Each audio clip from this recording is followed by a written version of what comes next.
Honorable Aïssata Tall Sall, vous avez la parole. Honorable Mohamed Aïb Dafé se prépare.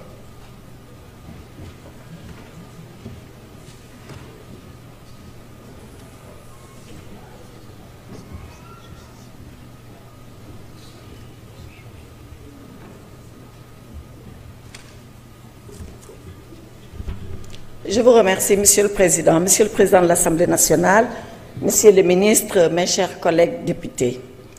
Monsieur le Président, je voudrais commencer par un constat qui n'est pas agréable, mais qui malheureusement nous renvoie à la réalité de notre législature. Nous avons inauguré cette législature par 2 négations. Il y a moins d'une semaine, nous avons radié un collègue député, en l'occurrence Barthélémy Diaz. Et aujourd'hui, voilà qu'on nous demande de encore entrer dans la négation de 2 institutions de la République. Je pense que pour le symbolisme, pour le formalisme, nous aurions pu inaugurer notre législature par des actes positifs et éviter des actes négatifs. Cela d'autant plus que rien, absolument rien, ne nous dicte l'urgence de procéder ainsi. Parce que pendant que nous le faisons, dans la négation des institutions, dans la négation de nos collègues, voilà que la loi de finances initiale, elle nous attend. Les Sénégalais attendent leur budget. Ils attendent de comment ils vont être gouvernés. Ils attendent avec quels moyens ils seront gouvernés. Une loi de finances rectificative également nous attend. Comment avez-vous financé les élections législatives qui n'étaient pas inscrites à la loi de finances initiale de 2024. Voilà les urgences que notre législature avait à régler plutôt que d'entrer dans les négations. Cela était votre choix, nous le respectons, mais nous le déplorons. Cela dit, Monsieur le Président, pourquoi devrions-nous supprimer le Conseil économique, social et environnemental? Et pourquoi devrions-nous supprimer le Haut Conseil des collectivités territoriales?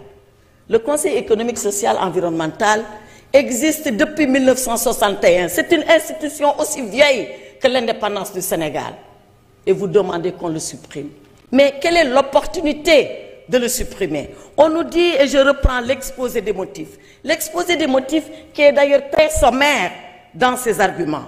L'exposé des motifs nous dit, sous ce rapport, le contexte national actuel laisse apparaître le besoin de resserrement de nos institutions. Besoin de resserrement. Il y a des institutions qui sont consubstantielles à l'État. Il y a des institutions qui sont vitales à la démocratie. Il y a des institutions qui sont tout simplement nécessaires pour le dialogue que nous devons avoir, les institutions et les citoyens. C'est le cas du Conseil économique, social et environnemental. Et on l'a dit ici du haut de ce pupitre pour que je ne le répète pas. Je voudrais tout simplement reprendre l'honorable député Tafsir Choy.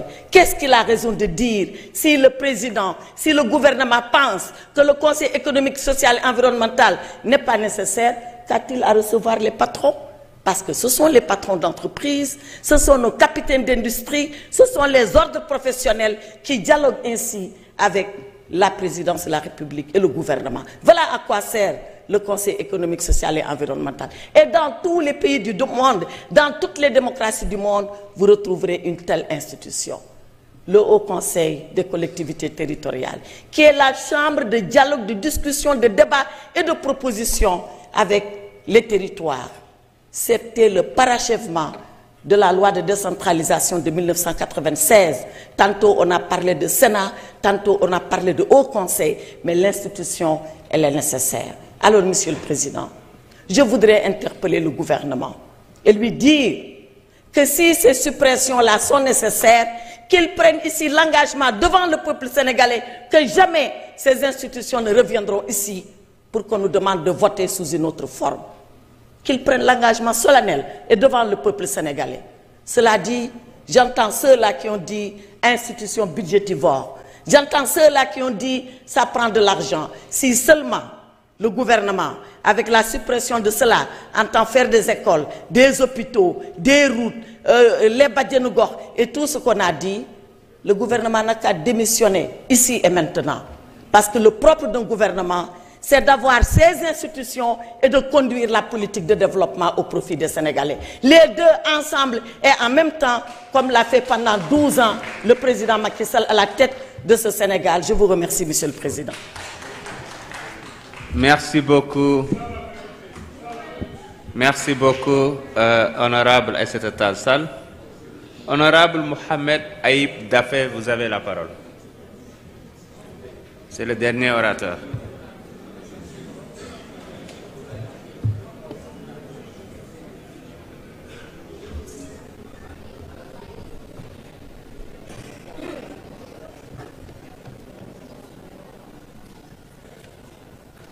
Merci, Président. Monsieur le ministre de la Justice, garde des Sceaux, Monsieur le ministre du Travail, de l'Emploi et des Relations avec les institutions, chers collègues, maa ngi leen di nuyu di wax ni rek projet de loi bi du lu bees parce que indiloon nañ ñu ko fi ci weer yi ci ginnaaw ñun ñi nekkoon 14e législature donc bu ñu ko fi indilee waxoon nañ ñu lan moo ko taxoon a jóg te ñépp xam ko muy supprimer ay institutions yu nga xam ne sénégalais yi gisuñu seeni njëriñ